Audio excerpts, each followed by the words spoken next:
श्री शिवाय नमस्तुभ्यम। ओम नमः शिवाय। जय श्री कृष्ण। राधे राधे। मैं नारायण भक्ति से स्वागत करती हूँ आपका अपने चैनल पर। आज का विषय है सोमवार की अष्टमी तिथि। शिव पुराण की कथा के अनुसार पंडित प्रदीप मिश्रा जी बता रहे हैं कि सोमवार की अष्टमी तिथि पर अगर हम ये उपाय कर लेते हैं तो मनवांछित वस्तुओं की प्राप्ति के साथ साथ संतान प्राप्ति, कार्य वृद्धि, वैभव प्राप्ति तथा वंश की वृद्धि भी प्राप्त होती है। किन किन उपायों को करने से, क्योंकि ये दुर्लभ संयोग होता है कि वो जो वर्ष भर में 2 या 4 या 1 बार वो तिथि आते हैं। तो इस तरीके से हमें महत्वपूर्ण तिथियों पर कुछ उपाय ज़रूर करते रहना चाहिए, जिससे कि हमारे जीवन में सुख समृद्धि, संतान की जो भी परेशानी है वो सारी परेशानियां दूर होती रहें। कोई भी व्यक्ति ऐसा नहीं है जो उसके पास कोई भी कमी महसूस ना करता हो। संपन्न व्यक्ति भी थोड़ी बहुत किसी न किसी कार्य से वह थोड़ा असंतुष्ट होता है। अगर संतान है तो संतान उनकी बात नहीं मानते हैं, तथा वैभव है मगर उतना वैभव पर्याप्त नहीं होता है जितना वो चाहते हैं। वंश की वृद्धि, बहुत लोगों के घर में वंश होते नहीं है तथा हैं तो आगे बढ़ता नहीं है।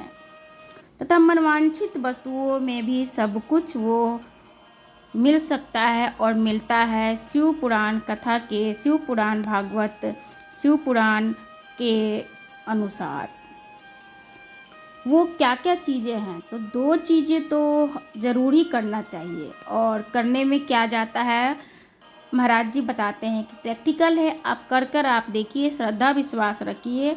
जब वो गारंटी दे रहे हैं और इतने पागल हम सभी लोग देख रहे हैं और उसका फल पा रहे हैं। पागल का अर्थ ही होता है पा जाना।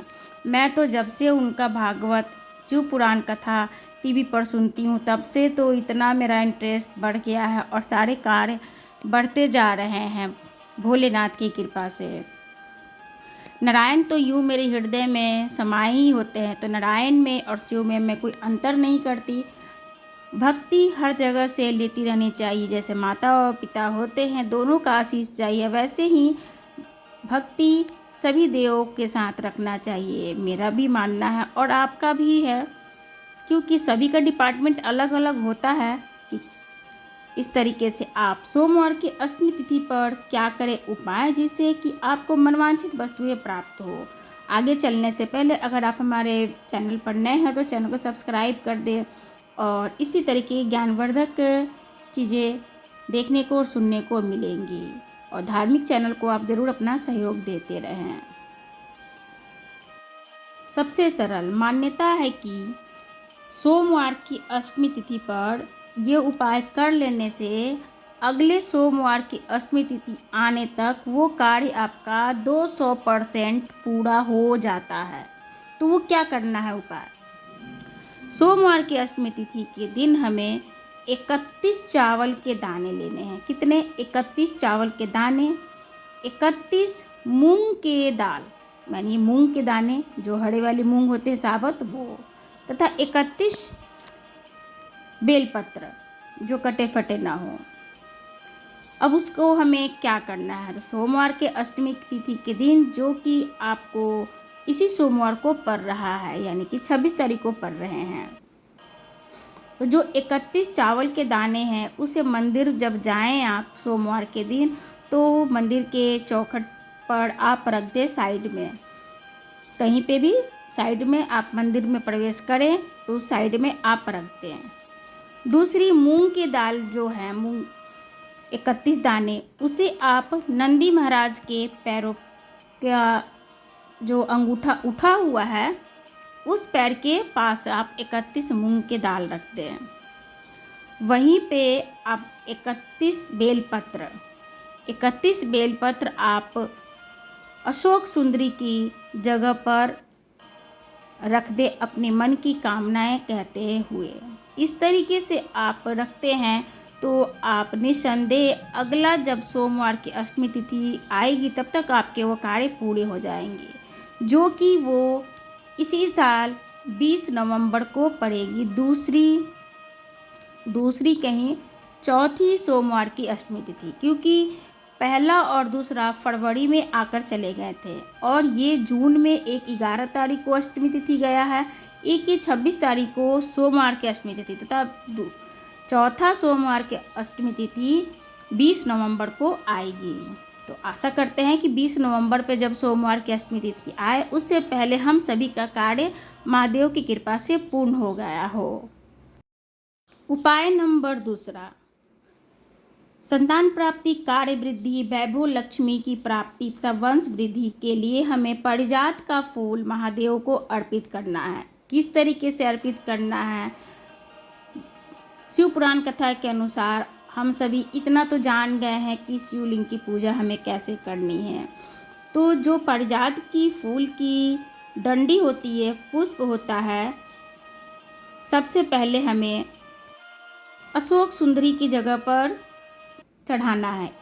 उसी फूल को, यानी कि जब हम अशोक सुंदरी की तरफ फूल चढ़ाएंगे तो वो डंडी फूल का महादेव के तरफ होगा और फूल का मुख हमारी तरफ। उसी फूल को हम माता के हस्त कमल के चारों तरफ सजा देंगे।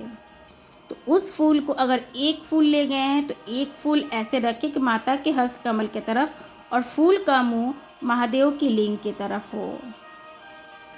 तथा तीसरी बार जब वही फूल हम शिवलिंग पर अर्पित करेंगे तब उस फूल की मुख हमारी तरफ हो जाएगी।